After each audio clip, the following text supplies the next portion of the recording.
Taste the Daily. Congress கட்சியின் தலைவர் ராகுல் காந்தி அவர்களும் பாரதிய ஜனதா கட்சி தலைவரும் கண்டனம் செய்திருக்கக்கூடிய ஒரு கொடூரமான கொலை. இந்த கொலை பகுஜன் சமாஜ் கட்சியின் தேசிய தலைவர் செல்வி மாயாவதி அம்மையார் அவர்கள் வருகை தந்து மாநில தலைவர் ஆம்ஸ்ட்ராங் அவர்களின் பெருங்குடலுக்கு அஞ்சலி செலுத்தி இந்த படுகொலையை கண்டனம் செய்திருக்கிறார் என்பது குறிப்பிடத்தக்கது. கட்சிக்கு மிகவும் விசுவாசமாக இருந்தார். மக்களுக்கு நம்பிக்கைக்குரிய தலைவராக விளங்கினார். தொடர்ந்து பகுஜன் சமாஜ் கட்சியின் தலைவராக 17 ஆண்டுகளாக பணிபுரிந்திருக்கிறார். அந்த அளவுக்கு தேசிய தலைவர் மாயாவதி அவர்களின் நம்பிக்கைக்கு பாத்திரமாக விளங்கியிருக்கிறார் என்பதை நாம் உணர முடியும். நீண்ட காலமாக எனக்கு நெருக்கமாக இருந்து குற்ற துணையாக இருந்து ஊக்கப்படுத்தினார். ஒரு வீடு 2 செகண்ட் நம்ம அங்கே நிற்கிறோம். அன்றைய குழந்தைகளுடைய 60வது பிறந்த நாளை ஒட்டி அலுவலகத்திற்கு வந்து விழா எடுத்து என்னை வாழ்க்கையோடு மட்டுமில்லாமல்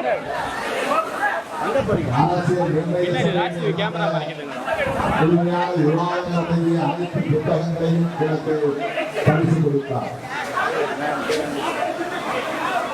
ஒடுக்கப்பட்ட மக்களுக்காக பாடுபடக்கூடிய யாராக இருந்தாலும் அவர்கள் அனைவரையும் நேசிக்கக்கூடியவர், நல்லிணக்கத்தோடு பாராட்டக்கூடியவர், சகோதரத்துவத்தை பேணக்கூடியவர், நமக்கான மாற்று அரசியல் என்பதை தொடர்ந்து உயர்த்தி பிடித்து வரக்கூடியவர். தன்னுடைய இல்லத்தருகே ஒரு துக்க விகாரை கட்டி ஒவ்வொரு நாளும் அங்கே புரட்சியாளர் அம்பேத்கர் அவர்களுடைய புத்தகம் அவரது தம்மம் என்கிற நூலை படிக்க செய்கிறார். அந்த அளவுக்கு பௌத்தத்தின் மீது அவருக்கு தீராத பற்று உண்டு. ஆயிரக்கணக்கானவர்களை உற்சாகத்திற்கு அழைத்துச் செல்வதையும் வழங்கமாக கொண்டவர். தமிழ்நாட்டில் யார் பௌத்தமான நிகழ்வுகளை முன்னெடுத்தால் அதை ஊக்கப்படுத்தக்கூடியவர், உடனே அந்த கணக்கில் போய் இருக்கக்கூடியவர், எல்லோராலும் சுவாசப்படக்கூடிய அளவுக்கு அவருடைய அணுகுமுறைகள் இருந்தன என்பதை இன்றைக்கு நாம் பார்க்கிறோம். அவருடைய இழப்பு என்பது பகுஜன் சமாஜ் கட்சிக்கு மட்டுமல்ல, ஒட்டுமொத்த தலித் அரசுக்கு நேர்ந்த ஒரு பேரிழப்பாகும். அந்த அளவுக்கு அவர் புரட்சியாளர் அம்பேத்கர் அவர்களின் கொள்கையை மக்களிடத்தில் கொண்டு போய் சேர்ப்பது, அரசமைப்பு சட்டத்தை பொதுமக்களுக்கு கொண்டு போய் சேர்ப்பது, பௌத்தத்தை பொதுமக்களுக்கு கொண்டு போய் சேர்ப்பது, மிகுந்த ஆர்வம் கொண்டவராக களப்பணி ஆர்வக்கூடியவராக விளங்கினார். தொடர்பே இல்லாத ஒரு வழக்கோடு தொடர்புபடுத்தி அவர் மீது எந்த வழக்கும் இல்லை, போலீஸ் விசாரணை இல்லை. ஆனால் அவரை அதனை தொடர்புபடுத்தி சமூகத்தை இந்த படுகொலையை செய்திருக்கிறார். உண்மையான குற்றவாளிகள் இன்னும் யாரும் கைது செய்யப்படவில்லை என்பதுதான் இன்றைக்கு பகுஜன் சமாஜ் கட்சியின் சார்பில், அவருடைய குடும்பத்தின் சார்பில் முன்வைக்கப்படக்கூடிய முக்கியமான ஒரு கோரிக்கை. அதனால்தான் செல்வி மாயாவதி அம்மையார் அவர்கள் இதை சிறுபிழை விசாரணைக்கு உட்படுத்த வேண்டும் என்று சொல்லக்கூடிய ஒரு கட்டாயமும் எழுந்துள்ளது. ஆகவே காவல்துறையில் உண்மையான குற்றவாளிகள் யார் என்பதை கண்டறிய வேண்டும், அவர்களை கைது செய்ய வேண்டும் என்பதை மீண்டும் வலியுறுத்த கடமைப்பட்டிருக்கிறோம். இது போன்ற படுகொலைகள் தொடர்ந்து நடைபெறுவது அதிர்ச்சி இருக்கிறது. குறிப்பாக தலித்து இயக்கத்தை சார்ந்தவர்கள் சிறிய அளவிலே பணியாற்றக்கூடியவராக இருந்தாலும், நம்முடைய ஆம்ஸ்ட்ராங் போன்ற தலைவர்களாக இருந்தாலும், பாதுகாப்பற்றவர்களாக இருக்கிறார்கள் என்பதுதான் இது உணர்த்துகிறது. ஆகவே தமிழக அரசு இது போன்ற வன்கொடுமைகள் நடப்பதற்கு காரணம் எது, பின்னணி எது, திட்டமிடக்கூடிய கும்பல் யார், இதில் பங்கேற்க கூலிப்படையினர் யார், மேற்கொள்வதற்கு ஆவணம் செய்ய வேண்டும். அன்பு சகோதரர் ஆம்ஸ்ட்ராங் அவர்கள் தமிழ்நாட்டில் உள்ள எல்லா கருத்து இயக்கங்களோடும் நெருக்கமான நட்பை கொண்டிருந்தார் என்பது அவருக்குள்ள சிறப்பாகும். எந்த இயக்கத்தையும் போட்டியாக கருத மாட்டார். யார் மீதும் தொடரை கொண்டு விமர்சனங்களை செய்ய மாட்டார். கருத்தியல் ரீதியான விமர்சனங்களை செய்வார், அரசியல் விமர்சனங்களை செய்வார். ஆனால் தனிநபர் விமர்சனங்களை ஒருபோதும் அவர் முன்வைப்பதில்லை. அதுதான் அவருடைய பண்பாட்டுக்கு, அவருடைய நாட்டுக்கு சிறந்த சான்று.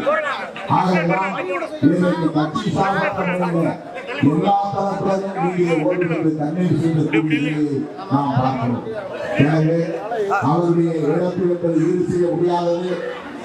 அவருடைய இடத்திலிருந்து அந்த பணிகளை முன்னெடுப்பதற்கு தகுதி படைத்தவர்கள் யார் என்ற கேள்வி நம் முன்னால் எழுகிறது. அந்த அளவுக்கு அவர் பௌத்தத்தை பரப்புவதும் புரட்சியாளர் அம்பேத்கரின் கொள்கைகளை முன்னெடுப்பதும் எந்த விதமான பதவி ஆசையும் இல்லாமல் அம்பேத்கர் அரசியலை முன்னெடுக்க வேண்டும் என்ற அந்த பண்பு இந்த கட்சிக்கு போகலாமா அந்த கட்சிக்கு போகலாமா என்பதில்லாமல் மனிதர் சமாஜ் கட்சி மூலம் புரட்சியாளர் அம்பேத்கரின் கருத்துக்களை மக்களிடத்திலே கொண்டு போய் சேர்ப்பது மட்டும்தான் நம்முடைய கடமை என்ற அந்த புரிதலோடு அவர் ஆற்றிய கடப்பை மகத்தானது, போற்றுதலுக்குரிய, பாராட்டுதலுக்குரிய. அதற்காக அவருக்கு நாம் நன்றி கடன்பட்டிருக்கிறோம். லட்சக்கணக்கான விடுதலை சிறுத்தைகளின் சார்பில் அவருக்கு எனது செம்மாந்த வீர வணக்கத்தை செலுத்துகிறேன். என்னுடைய அன்பு இளவலை நான் இழந்ததாக நான் 2 நாட்களாக பரிதவித்து துயரத்திலே மூழ்கி கிடக்கிறேன். எதிராலும் அவருடைய பழைய பேச்சுகளை இந்த 2 நாட்களாக நான் கேட்டுக் கொண்டிருக்கிறேன். அவருடைய நிகழ்ச்சிகளை எல்லாம் யூடியூப் வலைத்தளங்களின் மூலமாக நான் பார்த்துக் கொண்டிருக்கிறேன். என் மீது அந்த அளவுக்கு அளவிருந்த பற்றுதலை கொண்டிருந்தார் என்பதை எண்ணி பார்க்கிறேன், வேறு பார்க்கிறேன். அவருடைய இழப்பு என்னாலும் ஈடு செய்ய, என்னாலும் தாங்கிக் கொள்ள முடியாத ஒரு இழப்பாக இருக்கிறது என்றால் அவருடைய குடும்பத்தை சார்ந்த அவருடைய துணைவியார் 1 வயதில் நிறைந்த அந்த பச்சிலம் குழந்தை எண்ணி பார்க்கவே சகிக்க முடியாததாக இருக்கிறது. அண்மையிலே அந்த குழந்தையின் பிறந்த நாள் விழாவை ஒரு ஆட்டத்தை போல நடத்தினார். அது தன் குடும்ப விழாவாக அவர் கருதவில்லை.